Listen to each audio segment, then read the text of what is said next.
Hola queridos amigos, buenas noches desde Madrid, España, y bienvenidos a la conferencia de psicoanálisis online gratuita de este jueves, que es Más allá del principio del placer. Primera parte, primera conferencia, porque probablemente hablaremos en más de una conferencia sobre este tema tan importante para el psicoanálisis, tan fundamental, porque en este estudio de Sigmund Freud, junto con el yo y el ello, van a ser dos capítulos importantísimos del psicoanálisis, donde Freud formula conceptos teóricos tan importantes como la pulsión de muerte. Concepto teórico que es uno de los puntos fundamentales del psicoanálisis, pero también puntos en los que los discípulos de Freud se desviaron del psicoanálisis frente a este concepto de pulsión de muerte, donde fíjense qué concepto será que hasta a los candidatos a psicoanalistas les cuesta incorporar, trabajar bajo la existencia de este concepto teórico.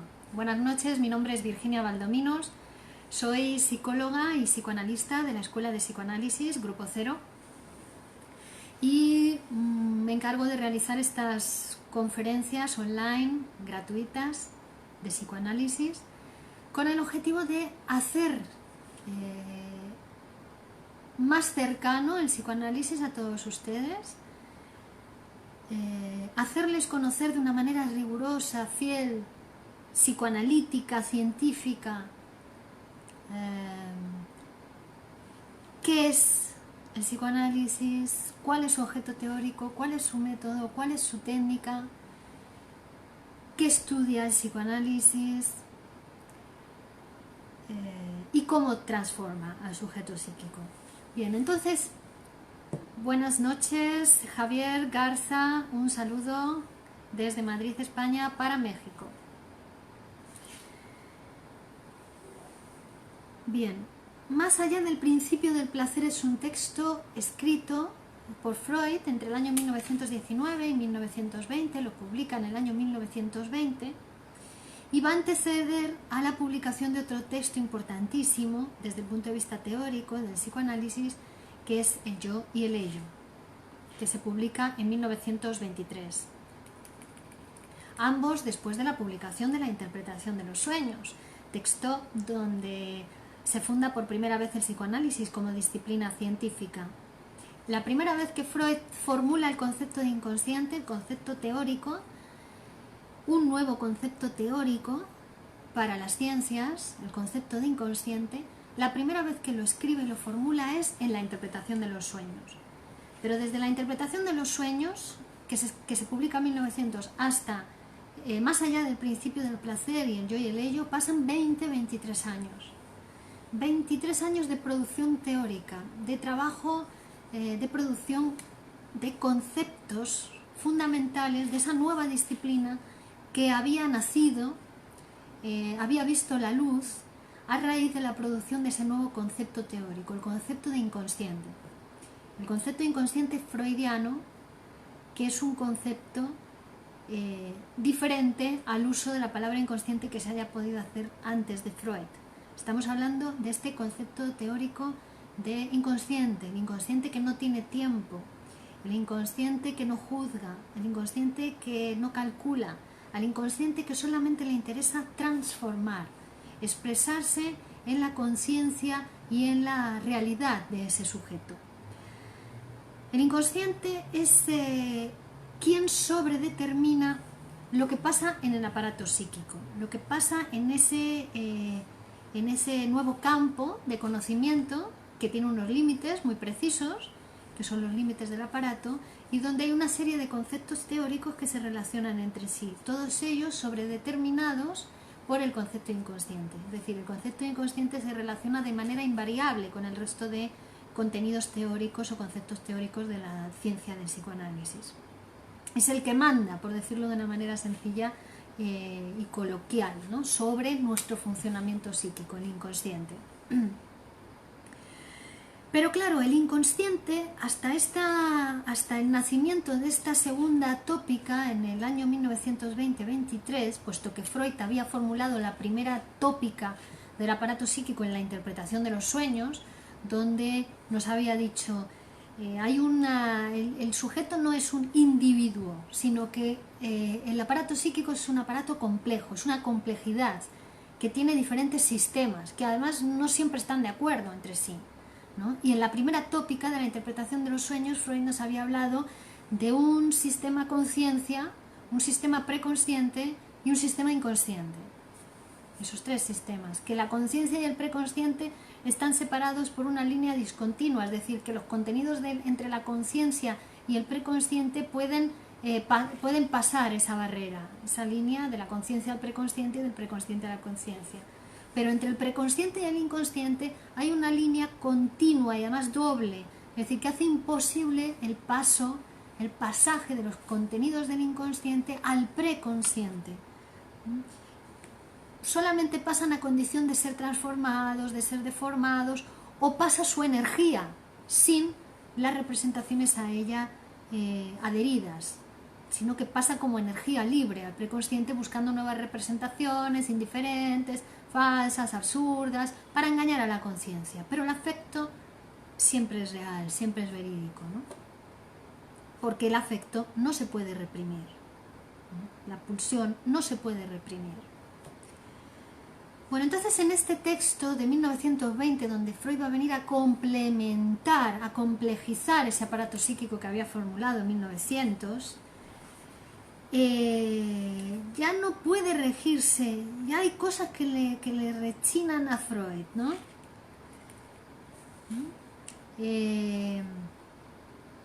Puesto que en el primero ya nos había hablado de que el aparato psíquico estaba regido por un principio de placer y principio de realidad. Pedro Cheres saluda, buenas tardes. Juan Petum, Bajoy Velasco, gracias maestra Virginia por hacer tan fácil entender y mostrar lo fascinante que es el psicoanálisis. Un abrazo Juan, sin duda estoy de acuerdo contigo que es fascinante, ¿no? Y más fascinante es conocer en uno o poder psicoanalizarse, poder pasar el aparato psíquico de uno bajo la lupa del psicoanálisis, o poder producir el deseo inconsciente de cada uno, ¿no? En su psicoanálisis. Eso sí que es fascinante. También, ¿no? La teoría, por supuesto. Saludos desde Costa Rica, Virginia, gracias mil.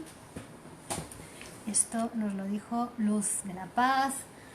Juan, ya me hacía falta. Muy bien. Antonio Aries, buena tarde, gracias por compartir sus conocimientos. Muy bien. Vale. Bueno, frente a la generosidad de Freud, que es quien verdaderamente nos aporta estos conocimientos, que es el que formula por primera vez el concepto de inconsciente, es el que formula por primera vez el método de interpretación-construcción y es el que formula por primera vez la técnica de asociación libre en transferencia cuando no existía, él lo produjo. A ver si entienden la dimensión de esta cuestión, ¿no? De lo que produjo Freud, aún sin saberlo, de lo que iba produciendo, aún en contra de sus contradicciones, de sus propias resistencias, ¿no? La teoría pudo más, la ciencia pudo más, ¿no? La historia de las ciencias es muy poderosa, es superior a la del sujeto, ¿no? Vive más, a pesar de que el psicoanálisis es muy joven, es una ciencia de apenas un siglo, 120 años, comparado con otras ciencias como la medicina, como la matemática, imagínense, miles de años. Bueno, pero irrumpió, ¿no? Con la aparición de este nuevo concepto teórico, con el concepto inconsciente, un nuevo concepto que no estaba en ningún campo científico y que ahora Freud formula, inaugura un nuevo continente. Pero claro, para ese concepto, un concepto novedoso, tenía que producir también un método y una técnica para poder comprender, aprender de alguna manera, atrapar ese nuevo concepto. Dice Pedro, viva la causa freudiana, muy bien. Stephanie Contreras, hola, el psicoanálisis como ciencia. Sí, el psicoanálisis como ciencia. El psicoanálisis es una ciencia. Es una ciencia conjetural. No todas las ciencias son positivistas. El modelo positivista es un modelo de ciencia, ¿no? Que se arroga el derecho a considerarse la ciencia, la única ciencia. Les recomiendo que lean en la página web de la Escuela de Psicoanálisis Grupo Cero un texto de Miguel Óscar Menasa que se titula de cómo se equivocó Bunge y el diario El País porque el psicoanálisis es una ciencia. Ahí van a encontrar todos los fundamentos teóricos acerca de la cientificidad del psicoanálisis. Nancy Urtubia, hola Virginia, buenas tardes desde Chile, envío muchos saludos y agradecimientos por compartir tus conocimientos. Una consulta, ¿el ello reprime? No, vamos a hablar de eso hoy, Nancy. El ello no reprime, el ello, el único interés que tiene es expresarse, es satisfacer su deseo, es transformar, ¿no? El ello lo único que quiere es eso, el que reprime es el yo. Y además es la parte inconsciente del yo. Las represiones también son inconscientes. Hay una represión consciente, ¿no? Que cuando uno está en el psicoanálisis, le viene a la cabeza una idea, pero no la dice. Reprime, no cumple con la regla psicoanalítica de asociación libre. Eso es una represión consciente, pero además de esas represiones conscientes hay represiones inconscientes para el sujeto, ¿no? Que se tienen que ir levantando a lo largo del análisis, o suprimiendo o reblandeciendo esas represiones para que el sujeto pueda ir elaborando, pueda ir hablando, pueda ir poniendo palabras en forma de recuerdos, ¿no? de reconstrucción, de su historia de deseos, ¿no? De su historia, que va a ser siempre la reconstrucción que hace el paciente en análisis mediante la asociación libre, siempre va a ser materia prima para la interpretación. Eso no es la interpretación. La interpretación va a ser la construcción o la producción de algo nuevo para a ese paciente. Algo nuevo en el sentido de que no tenía palabras para ello, aunque lo sufría, lo padecía. Ahora va a encontrar un conocimiento, un autoconocimiento de una parte importantísima, por no decir la más importante de su personalidad, que queda oculta para el propio sujeto, ¿no? Y en el psicoanálisis pues se va develando, descubriendo por medio de la interpretación, ¿vale? Bueno, entonces estos textos que vamos a estudiar de la segunda tópica, este texto de Más allá del principio del placer en esta conferencia y probablemente en la siguiente, van a venir a complementar la teoría del inconsciente, porque va a hacer aportaciones teóricas Sigmund Freud en estos textos muy importantes dentro de la teoría del inconsciente. Iraís de Murillo, hola, saludos desde Acapulco. Muy bien, Iraís. Y Pedro, amar y trabajar sin límites edípicos. Exacto. Los límites edípicos tienen que estar en donde tienen que estar. Bueno. Entonces, en este texto, en Más allá del principio del placer, se va a producir un concepto teórico que, como decíamos, es de los que más irritación producen, de los que más irritación han producido a lo largo de la historia desde la producción del psicoanálisis. Ya digo que es el punto de inflexión y de desviación de muchos de los discípulos de Freud, que es la existencia de una pulsión de muerte. Es decir, que el aparato psíquico no solamente se rige por la pulsión de vida, sino que también se rige por la pulsión de muerte. ¿Esto qué quiere decir? Bueno, que Freud va a dar una inscripción teórica a ese límite o esa debilidad que padece el hombre por el hecho de ser mortal, por el hecho de que su vida tiene una fecha de caducidad, tiene un límite, ¿vale? Porque no somos dioses, somos hombres, mujeres, ¿no? La especie humana mortal. Y de la producción de ese concepto teórico también del concepto de pulsión de muerte, que tiene que ver con esta cuestión de la mortalidad del sujeto, también se va a desprender otro concepto teórico que vamos a hablar de él, que es la compulsión a la repetición. Que nos lo escucharán muchas veces en las conferencias a los psicoanalistas que hablamos de esa compulsión a la repetición. Freud venía trabajando hasta este momento con una dialéctica que era la de los impulsos de conservación del yo, ¿no? Una tendencia a la autoprotección, al autocuidado, a la supervivencia, a la alimentación, ¿vale?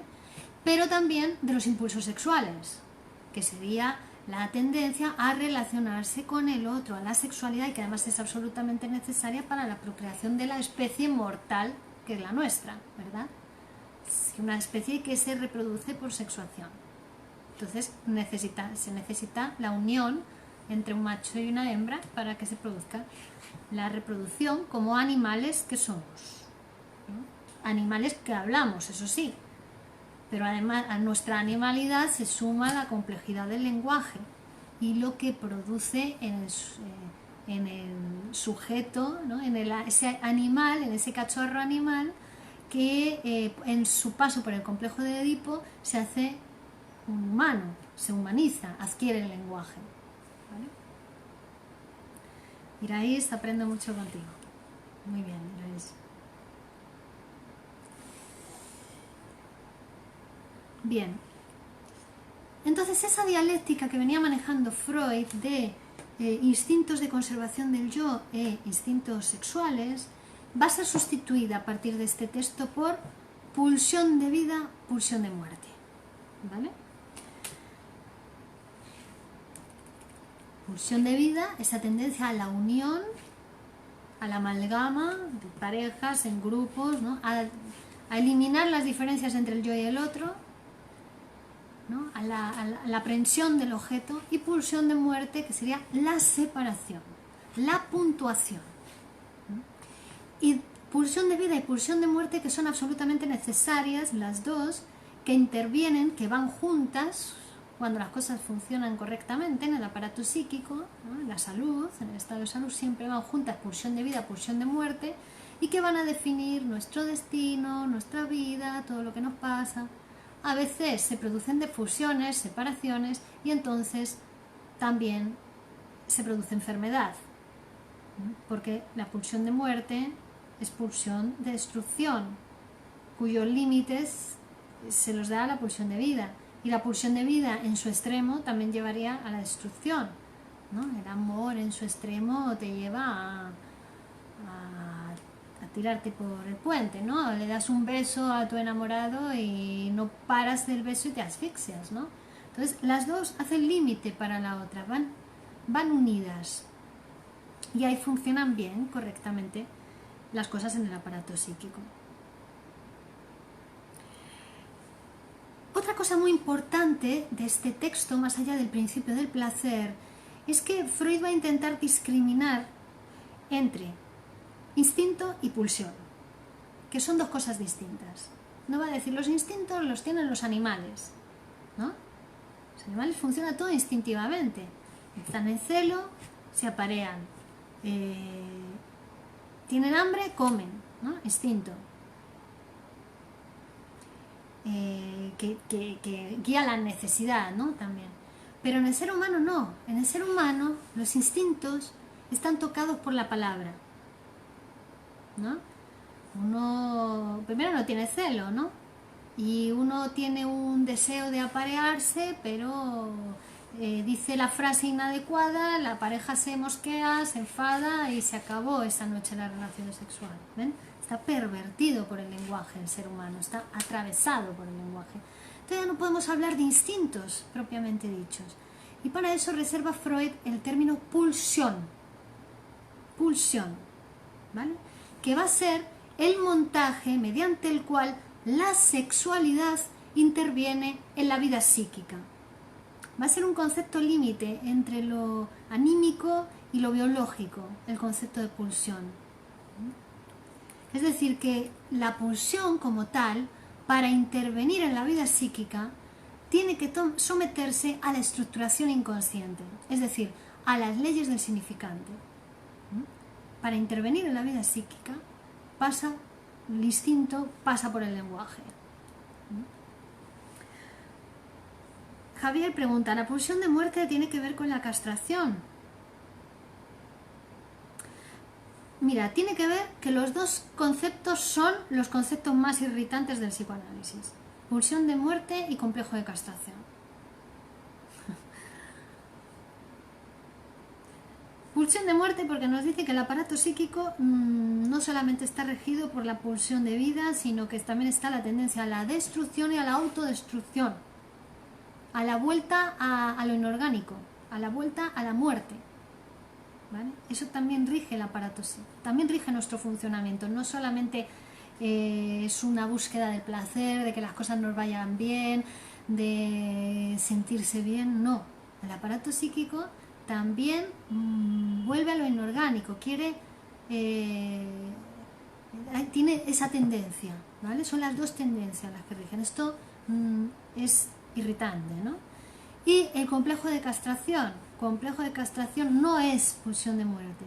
El complejo de castración quiere decir que para que uno tuvo que renunciar, ha tenido que ir renunciando a lo largo de su vida a determinadas posiciones psíquicas, a determinadas pulsiones, deseos incestuosos, hostiles, ha tenido que ir renunciando para no recibir un castigo proveniente del exterior, que es la amenaza de castración.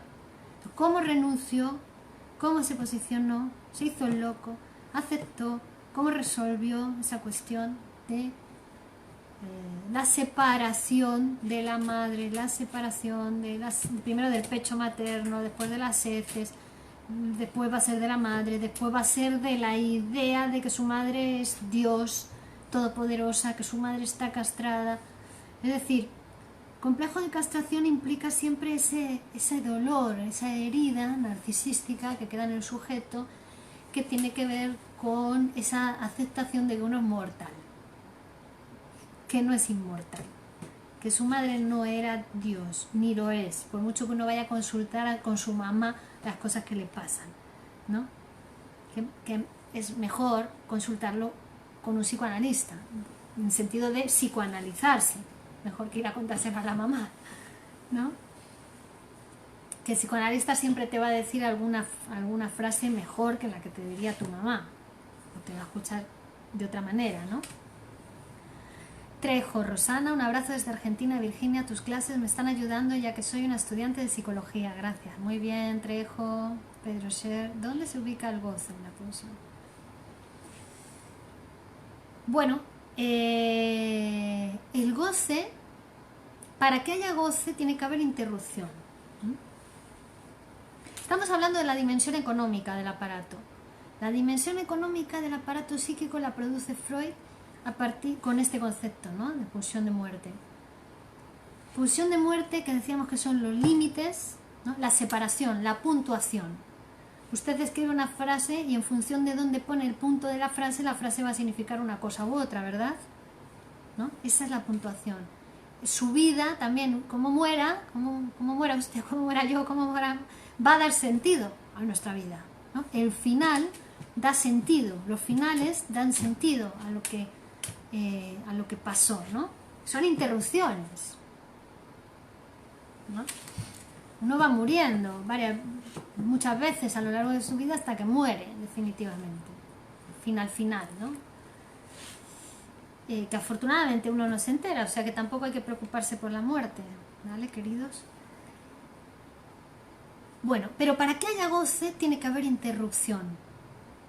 Para que haya goce tiene que haber puntuación al principio del placer, porque si no solo habría placer, ¿no? Pero el goce implica puntuación, interrupción, es desde la pulsión de muerte, ¿no? Es cómo vamos a morir que define cómo vivimos, no como se cree que es el pasado el que define el futuro.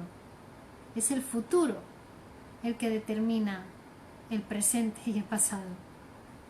Es el final, primero el hecho de ser mortales, el hecho de que vamos a morir nos define, ¿no?, como sujetos psíquicos y sujetos hablantes, porque esa carencia también precisamente fue la que nos llevó a la adquisición, la que produjo míticamente hablando, digamos, ¿no? La producción del lenguaje, ¿no? La separación, la ruptura fundamental entre el humano como especie animal del resto de especies animales, que el humano habla, ¿no? La diferencia fundamental, ¿vale?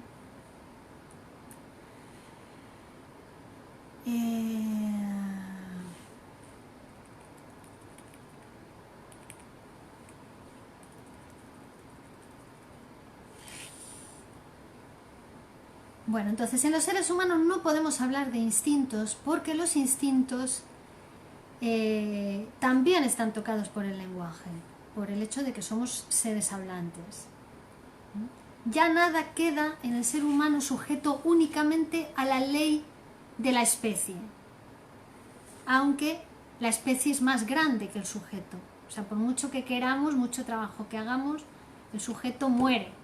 Es decir, es una cuestión de la especie, es mortal. ¿Por qué? Porque es una especie que se reproduce por sexuación. Muere, pero la especie continúa, ¿no? Hay reproducción de otros seres, ¿vale? Entonces, la especie puede ser más poderosa que el sujeto psíquico, más poderosa que el psiquismo. Pero no estamos solamente sometidos a la ley de la especie, también estamos sometidos a la ley del significante, ¿vale? A la ley del lenguaje. Cada humano somos un significante para otro significante, es decir, nos representan los significantes. Siempre entramos en escena después de nuestras palabras. Va por delante de nosotros, va el lenguaje. Y eso es otra aceptación. Digamos que son las dos grandes aceptaciones que tenemos que hacer y que nos producen tristeza a los seres humanos. Que no somos inmortales y que el lenguaje nos anticipa, va por delante de nosotros.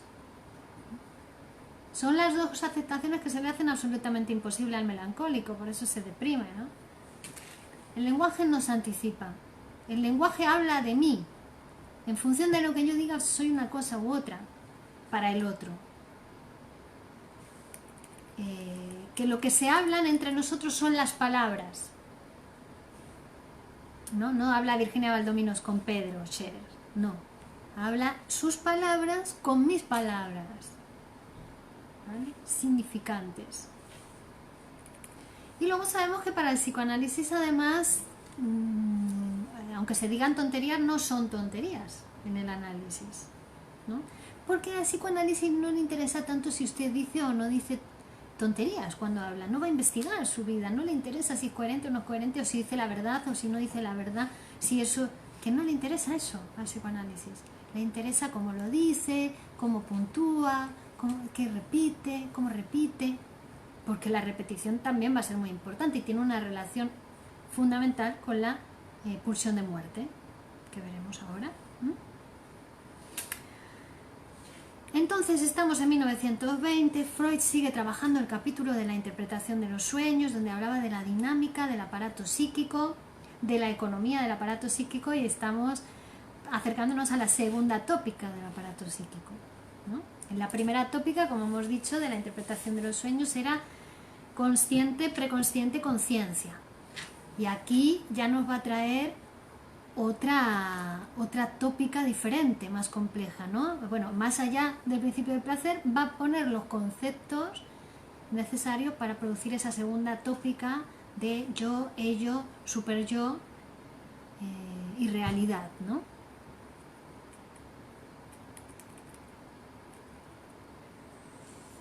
Entonces, en la primera tópica son los deseos inconscientes, los que tratan de irrumpir, ¿no? Con fuerza, como impulso instintivo, a la conciencia, pero cuando trata de hacerlo se encuentra con la barrera de la represión o de la censura, en el caso de los sueños, y para atravesar esa barrera y poder acceder a la conciencia, esa condición de ser transformado, de ser disfrazado, de ser reprimido el contenido representacional y pasar el afecto a la conciencia unido a otra representación. Recordemos que los deseos inconscientes, los deseos que provienen del inconsciente, la primera tópica, y del ello o del inconsciente reprimido en la segunda tópica, son deseos sexuales, infantiles y reprimidos, pero que solamente vamos a poder saber de ellos a través de la interpretación en psicoanálisis, están reprimidos. Reprimidos quiere decir que el sujeto no quiso saber nada de eso, o que se vio obligado a olvidarse de esas cosas, de su sexualidad infantil, ¿no? Como si no hubieran existido, ¿no? Olvidarse de ella, pero claro, no se olvidan, devienen inconscientes, permanecen en la vida psíquica del sujeto en su inconsciente reprimido.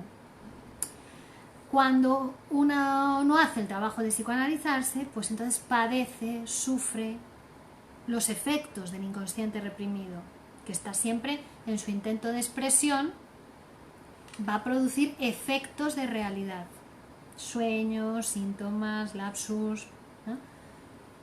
Entonces, cuando uno no hace un trabajo de autoconocimiento, lo que padece son los efectos, pero no puede dar cuenta de cómo se producen esos efectos y mucho menos transformarlos, ¿no? Lo sufre, tiene sufrimiento, tiene padecimiento, ¿no? Pero no sabe a veces ni por qué, ni cómo cambiarlo, etc. Ese aparato psíquico de la primera tópica estaba regido por el principio del placer-displacer, ¿vale? Y también intervenía el principio de realidad. Principio del placer quiere decir que el aparato psíquico, en sus procesos anímicos, sus movimientos anímicos, su vida anímica, se regula automáticamente por lo siguiente. Cuando aumenta la tensión del aparato, entonces el sujeto siente displacer, siente malestar, y hay una tendencia del aparato a reducir la tensión, a hacer bajar la tensión para recuperar de nuevo sensación de placer, ¿vale? Este es uno de los principios que regían el aparato de la primera tópica y que va a permanecer, ¿no? También sabiendo que demasiado placer, demasiada disminución de la tensión lleva a la muerte, porque tensión cero es la muerte. Los muertos son los que están en tensión cero, ¿no? El resto de los humanos tienen más tensión. Bueno, están luego los vivos muertos, o los muertos vivos, muertos vivientes, que son personas que siempre buscan esa tranquilidad, ese placer, ¿no? Parece que están muertos en vida, ¿no? Bueno, pues se rigen por el principio del placer, quieren regirse totalmente por el principio del placer, que es un principio primario, que va a regir una parte muy primaria del aparato psíquico, muy primitiva, ¿no? Pero que también está el principio de realidad en la primera tópica, que es que uno no puede satisfacer esos deseos infantiles en cualquier momento ni en cualquier lugar. Está la realidad que le dice a uno, mira, si haces eso vas a recibir un castigo, amenaza de castración, ¿no? Que en la primera época de la sexualidad infantil fue, si te sigues masturbando, te lo voy a cortar, o si sigues persiguiendo a tu mamá con intenciones sexuales, eso tiene castigo, ¿no? Es decir, está principio de realidad también interviniendo en el aparato. Entonces, cuando sube la tensión, malestar; cuando baja la tensión del aparato, placer.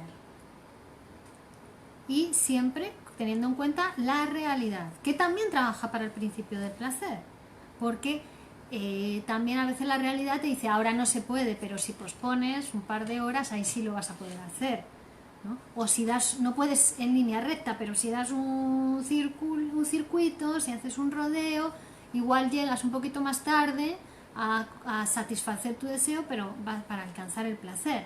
O sea, el principio de realidad también trabaja para la supervivencia del organismo, para garantizar su seguridad. El llamado casting se ubica ahí. Cutting. No sé qué es el cutting. No es un concepto freudiano.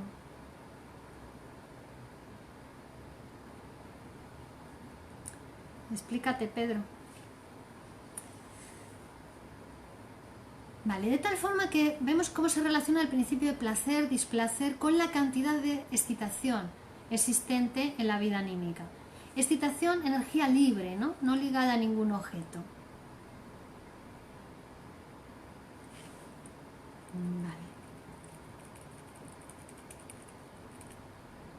Pero ahora en 1920 Freud viene a decir, es inexacto decir que el aparato psíquico está regido solamente por el principio del placer, porque si así fuese todo el mundo viviría bien, viviría con placer la vida, ¿no? Buscaríamos el placer y todo estaría encaminado a obtener placer y la gente viviría con placer, satisfecha de su vida, ¿no?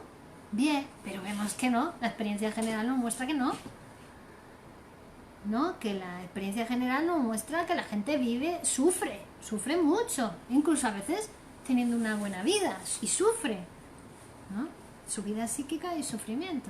O sea que no es que el aparato psíquico no está regido por el principio del placer, que hay algo más allá del principio del placer, dice Freud, ¿no? En el aparato psíquico.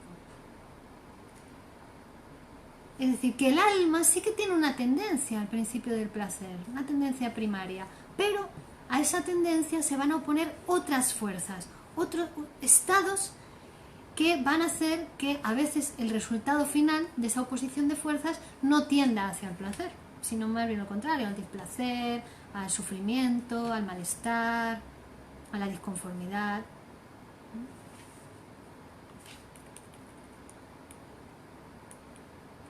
Es decir, sí, hay un funcionamiento primario del aparato regido por el principio del placer, pero sería inútil y peligroso si no tuviera en cuenta, solamente tuviera en cuenta el principio del placer.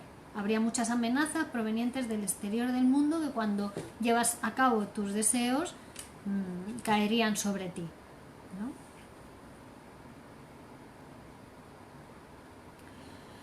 Dice Juan, ¿existe alguna estructura psíquica o afección psíquica donde el principio del placer tenga un grado mucho mayor? Por ejemplo, la melancolía, el narcisismo.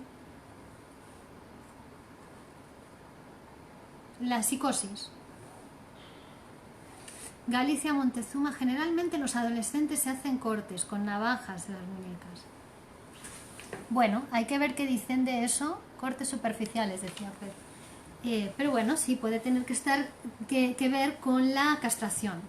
Es como una castración, una reproducción de la castración, lo que no pudieron aceptar simbólicamente, que es la castración del sujeto psíquico, es decir, que somos sujetos castrados, sujetos mortales, sujetos que que hay un vacío para nosotros, ¿no?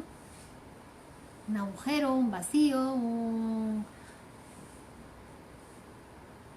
fin, ¿no? Pues eso hay que aceptar simbólicamente, pero quizá esos cortes de los adolescentes puede tener que ver con esa no aceptación simbólica y llevarla a la práctica, ¿no? Pero siempre es en relación a lo que dice cada paciente, no es que todos los adolescentes que se hagan cortes significa esto, no. Sabemos que el complejo de castración es un nódulo de la neurosis, ¿no? Bueno, no de la neurosis, del sujeto psíquico. El complejo de Edipo, el paso por el complejo de Edipo ha sido sin duda la operación más compleja que hemos tenido que atravesar en nuestra vida y que se reedita en nuestra vida muchas veces, ¿no? Esa aceptación de la mortalidad, de ser castrados. Y el complejo de castración es nódulo del complejo de Edipo, es una operación fundamental del complejo de Edipo. Entonces en todo sujeto va a estar en juego eso, pero cómo se juega en cada uno es diferente y siempre va a tener que ver con cómo, en lo que diga el psicoanalizando en su psicoanálisis.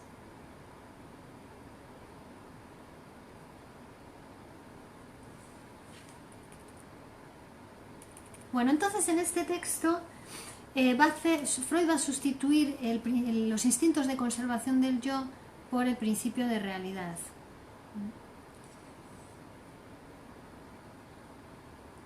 Es decir, lo que decíamos, que el principio del placer tiene que incorporar también el principio de realidad para poder llegar a la satisfacción del placer sin morir en el intento. Oye, que no se puede hacer así, que si vas así vas a parar a la cárcel o al manicomio. Entonces tienes que hacerlo, hay cauces para satisfacer tu deseo, ¿no?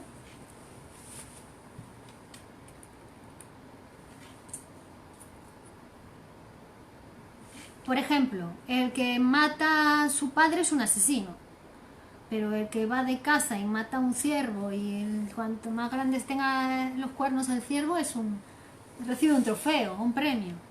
¿Ven? Bueno, pero eso ya tuviste que hacer un trabajo, inscribirte, sacarte la licencia, no sé qué, ir a un club de tiro, a inscribirte no sé cuánto, ya es otra cosa, ¿no? Es otra cosa. Bien.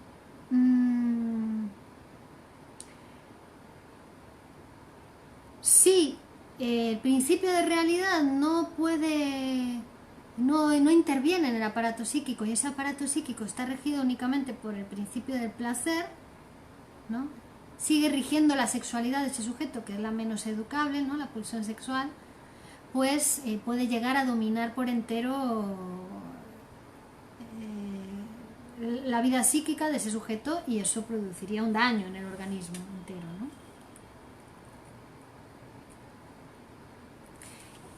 Entonces, en ese displacer que siente el sujeto en su aparato psíquico, gran parte de él se debe precisamente a esa sustitución del principio del placer por el principio de realidad. Hay que aceptar eso, entonces eso te produce displacer. Oye, que no se puede así directamente como tú quieres. Tienes que aceptar ciertas vías, ciertas normas, el tiempo adecuado para hacerlo, y eso produce cierto displacer en el sujeto. Y luego otra fuente de displacer en los sujetos van a ser los conflictos que se producen en su aparato psíquico, las disociaciones que se producen en su aparato psíquico. Galicia Montezuma: hola, saludos, me queda claro, como siempre, cuando escucho sus conferencias, el placer y el displacer en mi vida y por qué me ha costado tanto tiempo hacer algo como estudiar, tener una casa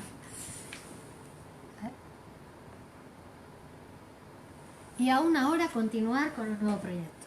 Claro, todo eso produce cierto displacer, ¿no? No es... cada paso en el crecimiento conlleva cierta separación de lo que eras antes, al menos, ¿no? Primero te tuviste que separar de la mamá, pero luego siempre implica un nuevo proyecto. Ahora ya tienes que separarte de lo que sabías antes y tienes que proyectar cosas diferentes, cosas nuevas. Hay angustia porque hay incertidumbre, hay cierto displacer, pero eso es absolutamente necesario para que haya goce.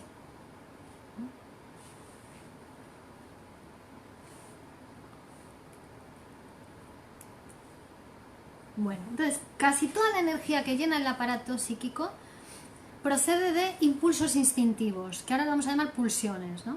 Pero es como la principal fuente de energía del aparato psíquico, las pulsiones provenientes del inconsciente, del ello, va a decir Freud. Pero claro, estas pulsiones, estos impulsos instintivos no son igualmente aceptados por el aparato psíquico, porque el aparato psíquico no es solamente el ello, no es solamente el inconsciente. Hemos dicho que es complejo y que tiene un inconsciente, una conciencia, un preconsciente, hay un yo, ¿no? Y algunos de estos impulsos instintivos o pulsiones no son aceptados en el resto del aparato psíquico, no son admitidos.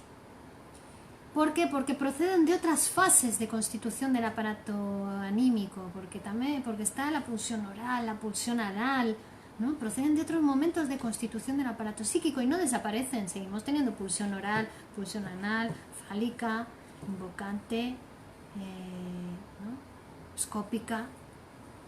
Está en juego en todo lo que hacemos, ¿no? Pero a veces esos impulsos eróticos o agresivos son rechazados por el yo que trata siempre de establecer una unidad, una síntesis, decir yo soy esto, de autoafirmación, ¿no? Pero tú eres eso, o sea, yo soy yo, pero también soy lo otro de mí, no solo yo, está el otro que soy, ¿no? Está mi inconsciente, que, insistimos, es la parte más poderosa de la personalidad y la más amplia y la que más efecto e influencia tiene sobre todo el aparato psíquico. ¿Cómo se relaciona con la procrastinación? A ver, no sé, ¿cómo se te ocurre a ti, Luz?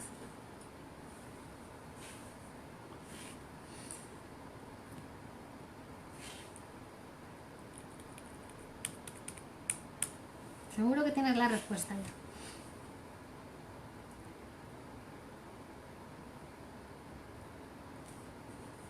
Pues es un inmortal, ¿no? El que procrastina. Va a tener todo el tiempo del mundo para hacer.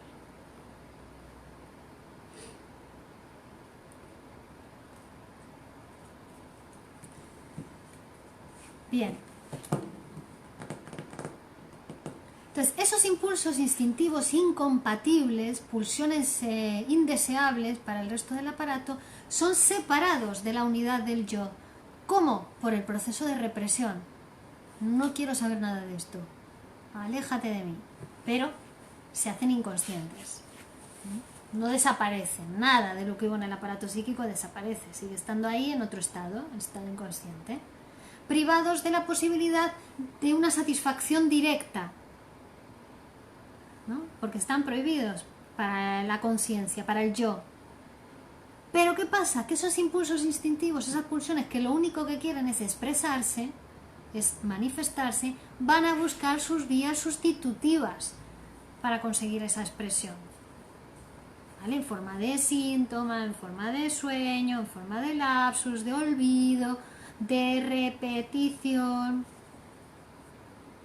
Ese éxito del impulso instintivo, cuando encuentra la forma sustitutiva o alternativa de expresarse en la conciencia, produce displacer.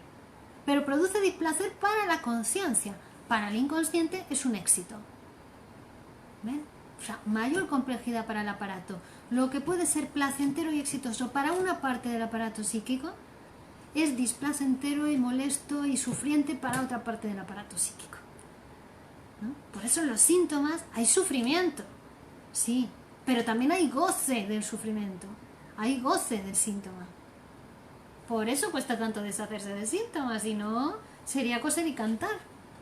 Pero es que también en el paciente aparecen resistencias a la curación, también en el paciente aparecen resistencias al análisis. Una de las razones es por el goce del síntoma, la satisfacción sustitutiva que produce el síntoma. Es una satisfacción más directa. Yo me lo guiso, yo me lo como en forma de síntoma. Y además yo me castigo a mí mismo por haber satisfecho ese deseo. Hola Virginia, como siempre es un placer escucharte. Gracias. Pedro, como en las adicciones. Desarrolla, Pedro. Vale.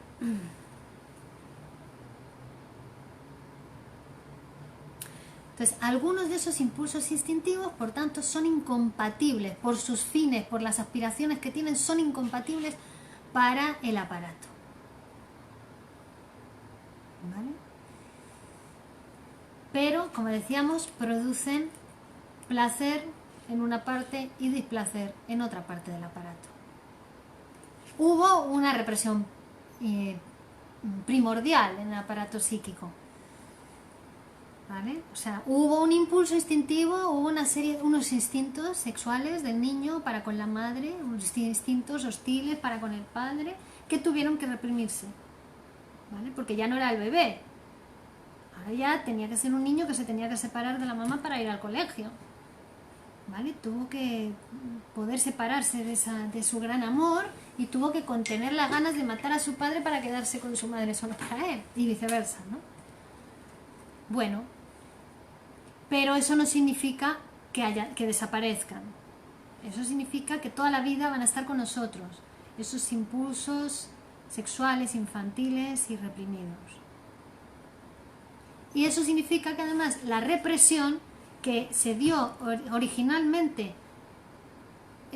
para la producción o la constitución del aparato psíquico se va a tener que seguir dando a lo largo de toda la vida del sujeto, y que va a tener que invertir mucha energía y va a ser muy costoso para él pues mantener eso reprimido, ¿no?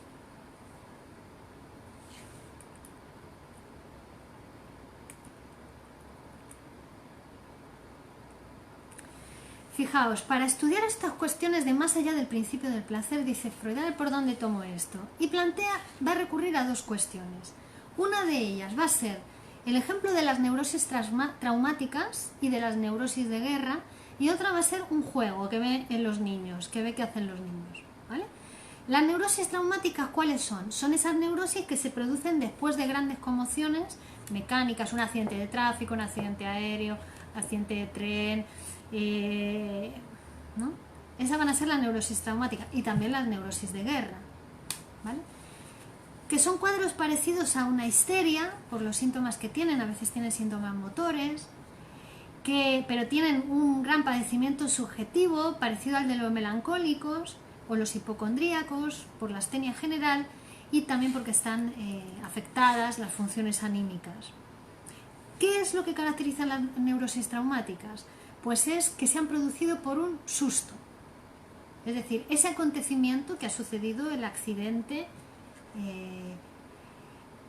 le ha pillado al sujeto en un momento que no estaba preparado para ello. No sintió antes miedo o angustia porque no se lo esperaba, ¿no? El miedo y la angustia son mecanismos de alguna manera protectores. El miedo porque te impide, te hace huir de la amenaza. Y la angustia es una señal también, ¿no? Pero aquí no hubo nada de eso y entonces se vio sorprendido por el accidente. No hubo expectación del peligro. En las neurosis traumáticas vemos cómo en los sueños, muy característico de ellas, que en los sueños se repita el accidente. Que ese paciente sueñe durante años, durante mucho tiempo, repetidamente ese sueño, donde se le presenta de nuevo ese accidente y le hace despertar sobresaltado, ¿no? En esos casos se habla de fijación al trauma, a esa situación traumática. Pero claro, aquí esto choca con la tesis de los sueños de Freud, ¿no? Porque los sueños para el psicoanálisis son realizaciones disfrazadas de deseos sexuales, infantiles y reprimidos. Entonces aquí Freud ya se pregunta, ¿por qué a este sujeto no le pasa que sueñe con cuestiones bonitas de cuando estaba sano, antes del accidente? ¿Por qué sueña siempre con el accidente? ¿Es que han quedado también conmocionados traumáticamente sus sueños? ¿O tiene que ver con las tendencias masoquistas del yo? Pulsión de muerte, tendencias masoquistas. Pulsión de muerte que está dirigida hacia afuera del aparato, destrucción, ¿no? Matar al otro, destruir la ciudad, destruir lo que otro construyó. O también puede estar dirigida hacia el interior del aparato, autodestrucción, masoquismo, autocastigo. La pulsión de muerte, cuando se separa de la pulsión de vida, si se la arroga el super yo, una gran cantidad de muerte, está frito, porque le castiga al yo hasta matarlo a veces, ¿no? Como en el suicida. Y también, si está dirigida hacia el exterior, pues imagínense, ¿no? La envidia, por ejemplo, ¿no? Que lleva siempre a romper. El envidioso quiere romper, no porque lo pueda usar él lo que tiene el otro, porque no quiere que el otro lo tenga, ¿no? Mucha pulsión de muerte, ¿no? Bueno, entonces Freud se fija en eso, las neurosis traumáticas, y luego se fija por otra parte en el juego infantil de los niños. En un juego él ve a un niño que hace el Fort Da. Es un niño de año y medio. ¿Y en qué consiste este juego? Consiste en que el niño tira lejos de sí los objetos, ¿no? Coge cualquier objeto que tenga y lo tira. Y hacía un sonido. ¡Oh! Tiraba el objeto. ¡Oh! ¿No? El niño jugaba con los objetos. La mamá dice, lo que dice es fort. Ese O significa fort. Fort, que es en castellano, sería fuera. Entonces el niño está jugando a echar fuera los juguetes. Y también, otra observación que hace Freud es que en este mismo niño tenía atado una cuerdecita a un carrete y estaba en la cunita, y lo que hacía era tirar el carrete fuera de la cunita, de tal manera que lo perdía de vista, pero se quedaba con la cuerdecita en la mano. Tiraba el carrete, y cuando tiraba el carrete lo hacía desaparecer, decía ¡oh! Es decir, fort, ¿no? Y después tiraba del hilito del carrete y aparecía de nuevo y decía da, que significa aquí, ¿no? Fort, da, fort, oh, da. Bueno, fíjense en los niños de año y medio que tengan cercano para que vean este juego del Ford-Da, ¿vale? El juego completo entonces era desaparición, aparición. Pero ya Freud se da cuenta de que era más común en los niños y que era más gozoso cuando el niño jugaba, o sea, cuando hacía solamente una parte de los dos, tendía siempre a hacer la de desaparición. Desaparición. Este juego tiene una función en la vida anímica. Es una función cultural. ¿Qué es? El niño tiene que renunciar al instinto que le lleva a estar siempre con la mamá. Cuando permite que la madre se vaya, se aleje de él, lo deje solo. ¿Vale? Entonces, con este juego del Ford-Da lo que está haciendo el niño es la misma desaparición y retorno con los objetos que la que le pasa con la madre. Es una manera del niño de elaborar la separación de la madre. Pero claro, a Freud lo que le interesa es lo siguiente, dice, si la desaparición de la madre es dolorosa para el niño, es displacentera para el niño, por lo menos no es indiferente, ¿cómo está de acuerdo con el principio del placer que el niño repita a modo de juego un suceso penoso, un suceso doloroso, y lo repite en forma de juego? Y además de manera se regocijaba de ese juego. Y aquí, ¿qué es lo que sabemos, ¿no? Que cuando la madre abandona al niño para irse a trabajar, para dejarlo en la escuela, para dejarlo con la abuela, con el papá, con quien sea, es ella la que abandona al niño. El niño tiene un papel pasivo, no puede hacer nada más que lo que su mamá quiere hacer con él, ¿no? Pero con el juego, haciendo ese juego, el niño se pone en posición activa. Es decir, ese suceso que ha sido penoso para él, ahora lo realiza él. Que Freud llega a decir que hasta incluso es un impulso vengativo por del propio niño. Es como si dijera, te puedes ir, no te necesito. Soy yo el que te echa. Porque ese mismo niño además dice, cuando se enfadaba con sus muñequitos les decía, vete a la guerra. Le habían dicho que su papá, que no estaba ausente, que estaba en la guerra, y el niño no quería que su papá volviese de la guerra para que no le separase de su madre. Pero también se ven los niños cuando repiten los juegos, ¿no? Han ido a un acontecimiento que les ha resultado penoso, displacentero, al médico que le explora la garganta o al dentista, lo que sea, ¿no? Y después ellos van y repiten ese juego con sus compañeritos de juego, con su hermanita más pequeña, con los muñecos, ¿no? Es como eso que había vivido, experimentado de una forma pasiva, ahora pasa a realizarlo de una manera activa. Pero a la vez hace sufrir a sus camaradas de ese desagradable suceso, es decir, se venga en otra persona del daño que se le infligió a él.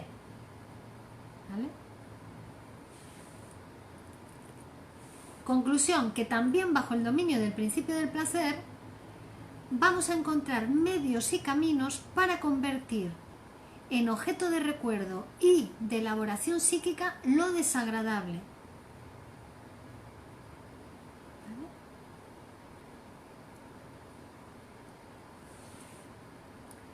Es decir, que son tendencias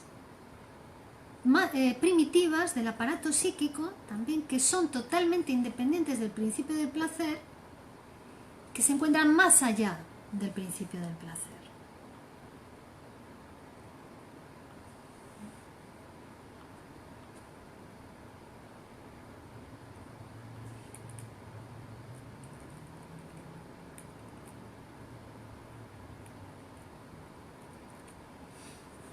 Bueno, y estamos en hora, vamos a este tema para hablar de él durante varias horas, pero vamos a dejar unos minutos para vuestras preguntas y el próximo día vamos a continuar, el próximo jueves, la próxima conferencia, vamos a seguir hablando de este tema, más allá del principio del placer. Si queréis hacer alguna pregunta ahora.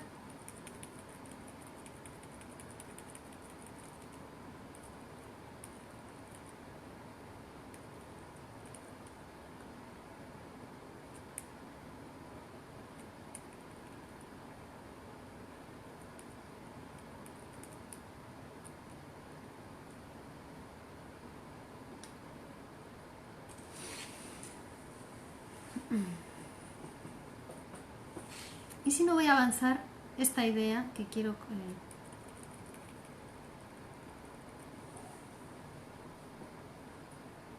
Gracias por todo, dice Luz Angélica. Gracias.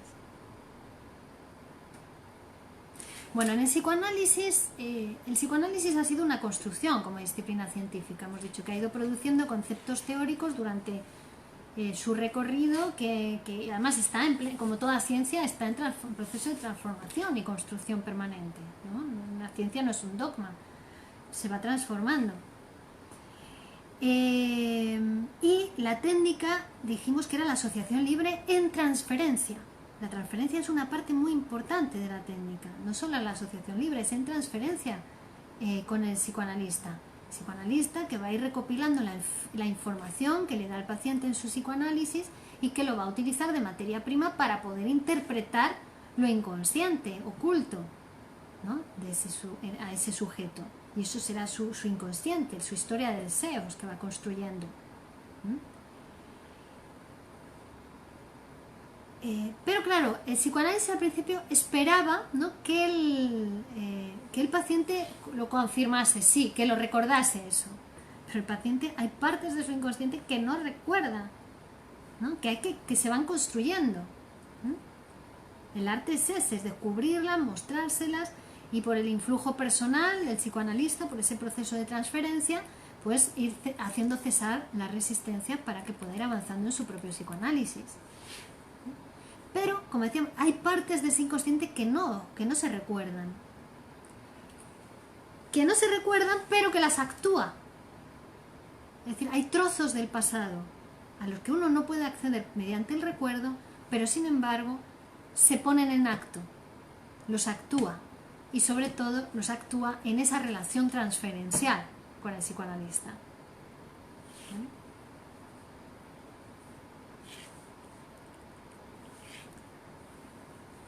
Esa reproducción siempre entraña como contenido un fragmento de la vida sexual infantil y del complejo de Edipo y sus ramificaciones, y siempre tiene lugar dentro de la transferencia, es decir, en relación con el psicoanalista.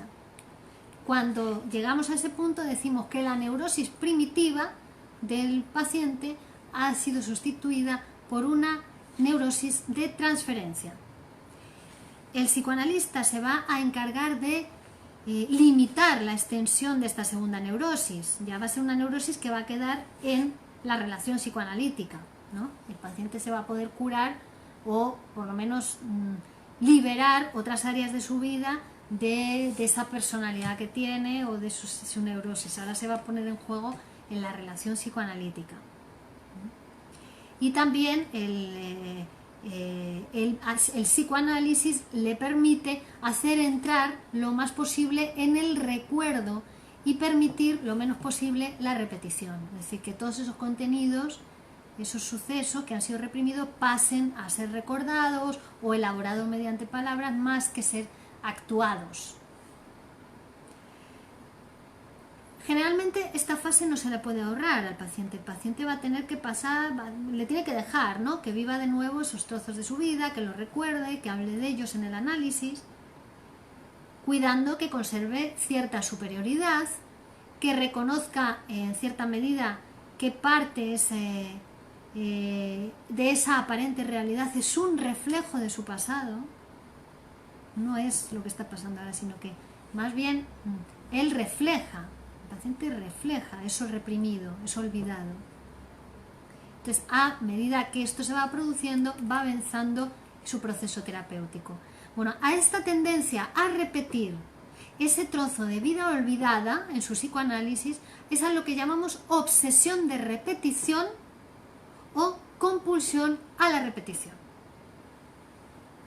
¿vale? Y quédense con este concepto porque con esto vamos a terminar la conferencia de hoy. Heidi dice, en los grandes meditadores rige la pulsión de muerte. Lo dice por paralizar todas las funciones, ¿no?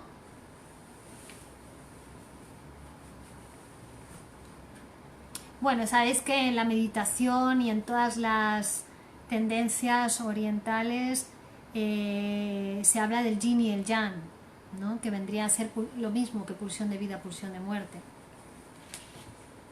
Entonces yo creo que hasta en la meditación hay pulsión de vida, pulsión de muerte. Y Elizabeth Arroga, porque si no se moriría, ¿no? La meditación, ¿no? Está vivo, está meditando, ¿no? Es una sublimación también. Elizabeth, en la somatización, ¿cómo actúa al principio del placer y cómo negocia con el yo? Bueno, pues mediante la satisfacción sustitutiva de un deseo reprimido.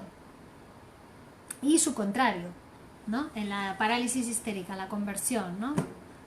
Por ejemplo, sería una forma de la somatización. La conversión, se le paraliza un brazo, pero es que con ese brazo quería matarlo y a la vez apareció la represión. Entonces no hay ninguna lesión que justifique esa parálisis, pero no puede mover el brazo, se le ha quedado paralizado, por ejemplo.